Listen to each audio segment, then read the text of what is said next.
what's up you guys? My name's Mina. Welcome to my channel Mina Reads, and today we're going to be doing my June wrap up.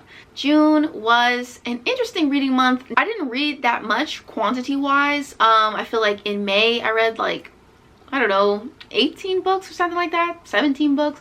It was a lot, way more than I read in June. I think in June I read 10, maybe 11. I don't know, I can't count. But June was definitely a bit of a slower reading month. It was my birthday month, so I actually spent a lot of time with my family. I also took a surprise vacation, so that kind of hindered my reading plans a little bit. I did have like this whole TBR and I was gonna read all of this fantasy and blah blah blah, and that kind of just didn't happen because of how hectic my June schedule ended up being, which was, you know, very pleasant in my opinion. It was a great way to spend my birthday month. I spent a lot of time with my family, friends. I took vacation. It was very nice. So yeah, like June was a good month. I'm excited to share with you guys what I did end up reading, so let's get into it. But before we do, I do just want to say that this video is being very kindly sponsored by Book of the Month.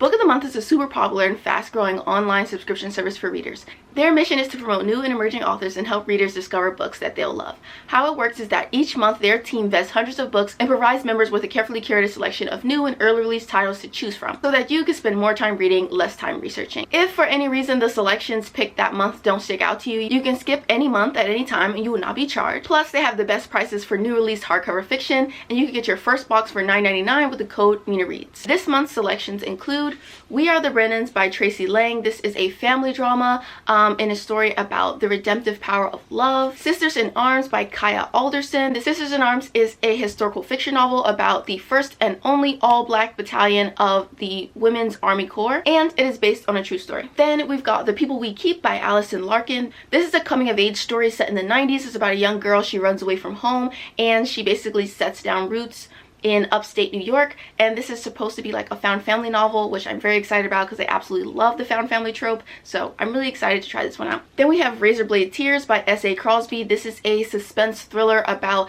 this gay couple. They are brutally murdered and their fathers team up to avenge them.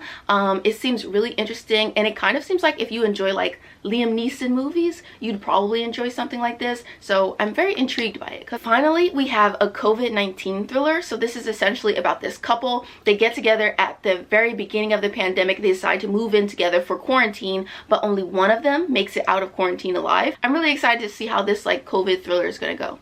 Very intrigued by it. So yeah, thank you so much to Book of the Month for sponsoring this video, and if you want to get your first box for $9.99, check out the link in my description and use the code MINAREADS. So the first thing I read in June was Sweat and Soap Volume 6, and this is a romance manga. It's about this couple. They both work at this soap company. The girl works in like the finance department, and the guy, he's like a perfumer for the company. Basically, in the first volume, they meet because the guy has a very sensitive sense of smell, and he basically thinks that she smells amazing, and she is like the inspiration for the new soap line that he's creating for the company. And so it's basically just kind of like this weird romance with like a vague scent kink going on. But the story really evolves into just like this really sweet, really wholesome romance narrative. In volume 6, the characters are like moving in together and like starting their life together, and it's just very cute, very sweet. I really liked it a lot. I gave it like 4 stars. It was very adorable and I enjoyed it a lot. Like the couple are just so cute and they're so healthy. They communicate so well and it's just very fun. And I think it's interesting how like wild this concept was, because it was very weird, because he's like sniffing her and he's like obsessed with the way that she smells in the first volume, and like he still is kind of like that, but it's like very toned down. It's nowhere near as like weird as the first volume was, but they're still so cute. I love them. They're a great couple. So yeah, I gave it 4 stars. Alright, so the next thing I read was Isn't It Romantic by Lisa K. Adams, and this is the 4th book in the Romance Book Club, and we're following a character named Vlad. Vlad is a professional hockey player.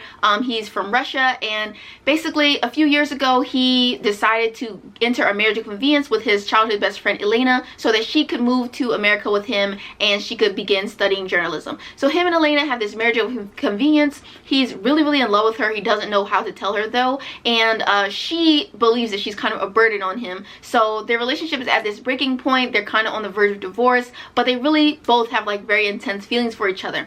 Unfortunately, Vlad, he gets injured, and so Elena, she comes home from school to take care of him, and this is just kind of about them like rekindling their relationship, strengthening their bond. It's so cute. I think if you like rom-coms, if you like the friends to lovers trope, if you enjoy the marriage of convenience trope, you're gonna love this. It's really fun, really cute, really sweet. I did give this 4 stars. I love this book so much. Like, I love the friendship, I love the romance, I love like basically everything about it, except there is a subplot regarding Elena's like past that I think is just so out of place, and it really does not fit the tone of the rest of the narrative. So I think that that was like a huge mistake on the writer's part. I really think that it should not have been included, but that's just my personal opinion.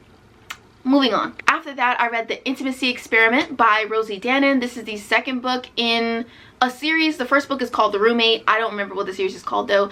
So The Intimacy Experiment, we're following this character named Naomi Grant. She is a former porn star turned sex educator. She goes to this teacher conference and she meets this rabbi named Ethan, and Ethan invites her to come to his synagogue to teach a sex ed class and to teach a class about like love and romance and dating in the modern age. And so basically they like formed this sex ed program together, and it's just like a really cute romance about this sex education program that they start. I don't know how to describe it, but like it's a cute time. I think that Naomi and Ethan, they were a fun couple, and it's also a very slow burn, which I wasn't really expecting going in, but like it's a very slow burn romance. So there's that. I gave this one also like 4 stars, maybe close to like a 3.5. Like, it was a fun time. I enjoyed it. I didn't have too many complaints, but it also wasn't like my new favorite, you know, but it was still good. I did like it. Okay, so after that, I read Golden Sun by Pierce Brown. This is the second book in the Red Rising saga, or the Red Rising trilogy, whatever it's called.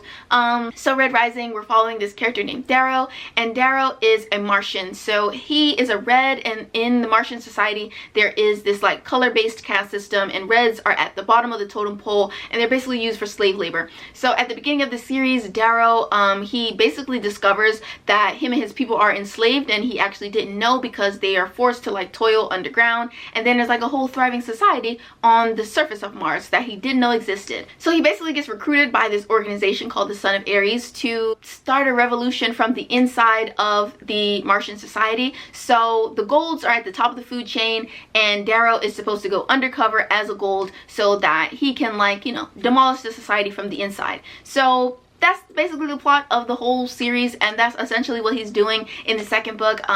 This second book was very, very good. It was really action-packed. I think Pierce Brown's writing is very like cinematic in a way. Like, I can definitely see this being a movie or a TV show so easily. I really think it should be adapted. Super great. And I think that one of the main things that makes this series so good to me, or that makes this book in particular so amazing, is that our main character Darrow, like, he has a lot of plans and schemes and things that he has going on, but he doesn't tell you as an audience member about them. So there's kind of this like feeling of a constant plot twist because he's a very unreliable narrator. Not in the fact that he's lying to you, but in the fact that he is omitting lots of details about like his greater plans and his greater motivations. So I think that that makes for like a very engaging and constantly surprising read. So I definitely would recommend it if you like kind of like dystopian sci-fi stuff like that. If you like action heavy stories, I would definitely recommend reading the Red Rising series. The first book I gave 4 stars. This one was 5 stars. It was really great.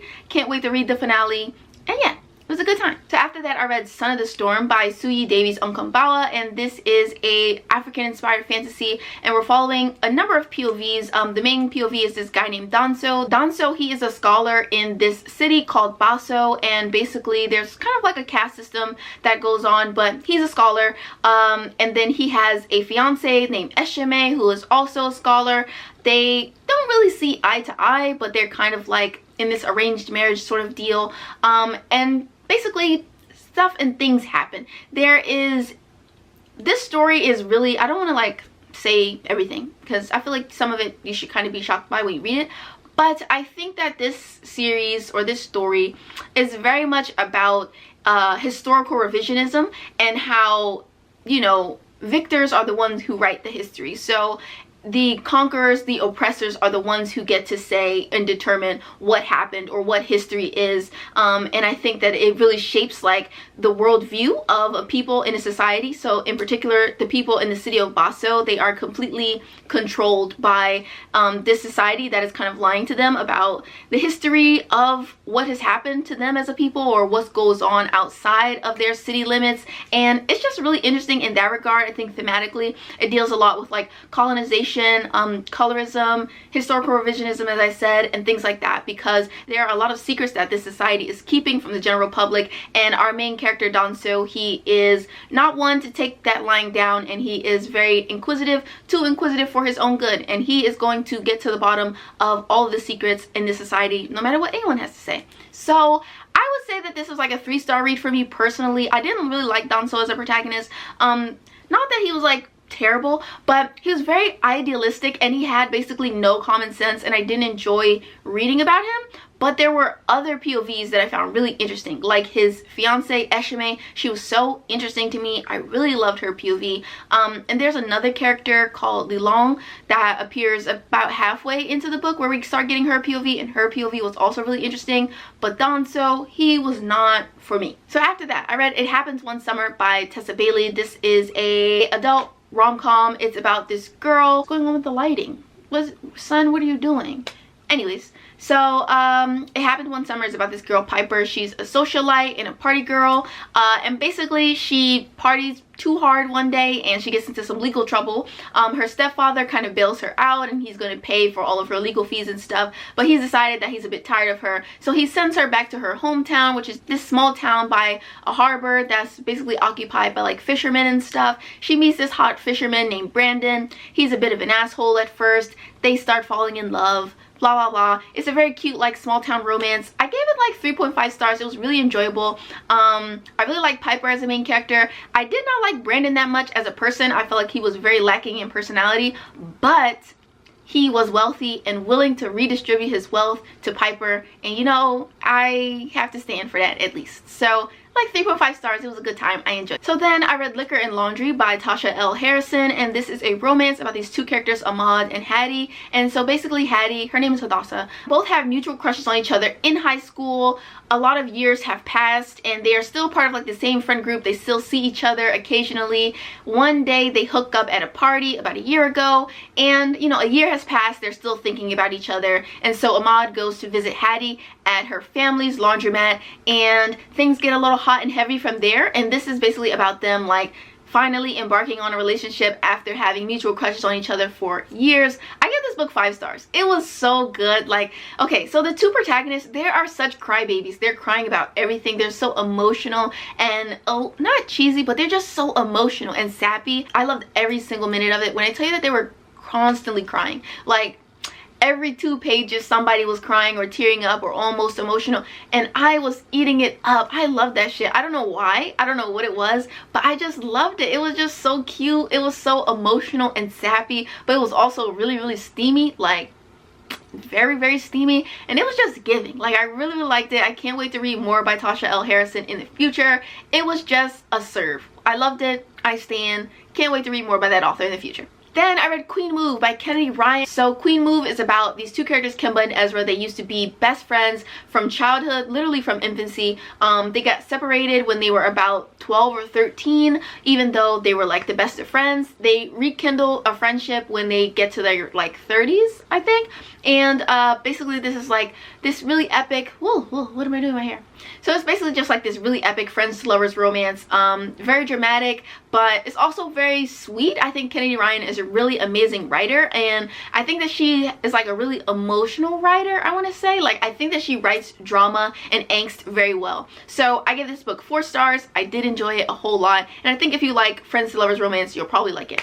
So the next thing that I read was The Gentle Art of Fortune Hunting by KJ Charles, and I'm going to be honest with you, I'm going to say that I don't remember like any of the details of this book, like not a single detail. But this is like a historical romance. It's a Regency romance. It's basically about this guy and his sister, and they are fortune hunting, which essentially means they're trying to marry up so that they can, you know, find a husband and wife respectively, that can give them a lot of money and like bring money into their lives because they are very broke. The main POV is the brother, and he finds like a sugar daddy, and it's whatever. It was a fun time, but I don't really remember the details. I don't remember any specific thoughts I had about it. Like, it was fun. So like 3.5 stars. The next book that I read and subsequently DNF'd was called Written by Catherine Moon. This is a reverse harem story, and it's basically like a, I want to say it's a paranormal romance. It's about like witches. So the main character, she's a librarian, and she lives in a society where basically everybody has magic. Everybody's a witch and they're like a part of a coven. But being a part of a coven kind of means that you're in like a polyamorous relationship with those people that are in your coven. So she essentially gets invited to these hot dudes coven, and she's like, but I can't be in your coven because I'm not a witch. But then lo and behold, she is a witch. It was just very, very boring. And like, I read this because I read A Lady of Rooksgrave Manor by Catherine Moon last month, or in May, which was also a reverse harem story, and that book was so hot. This book was not so hot. Like, yes, there were sex scenes in it, but not that many, and they weren't that interesting, and the characters were not interesting people. Their relationship was not super interesting. I didn't like the main character's relationship with like multiple of the guys. Like, I only cared about her relationship with one dude in particular, so the other dudes felt extraneous and annoying. Also, like I said, like, it wasn't hot like I was expecting it to be. The plot, there was a plot, and the plot was not very good. It was just like, what are we here for? So after that, I read Heartstopper Volume 2, and it was very cute. This is a graphic novel about a romance between these two high school boys. It's very cute. It's kind of about like coming out, discovering your sexuality, and all that good stuff. It was very sweet. I enjoyed it. The art style is really fun, so I gave it 4 stars. And yeah, that's basically my wrap up for June. I feel like I didn't have very strong feelings about anything that I read this month in June, so I don't know how interesting this wrap up ended up being, but thank you so much for watching. I will see you all in my next video. Bye, you guys. Like, comment, and subscribe, and a special thank you to all of my wonderful patrons.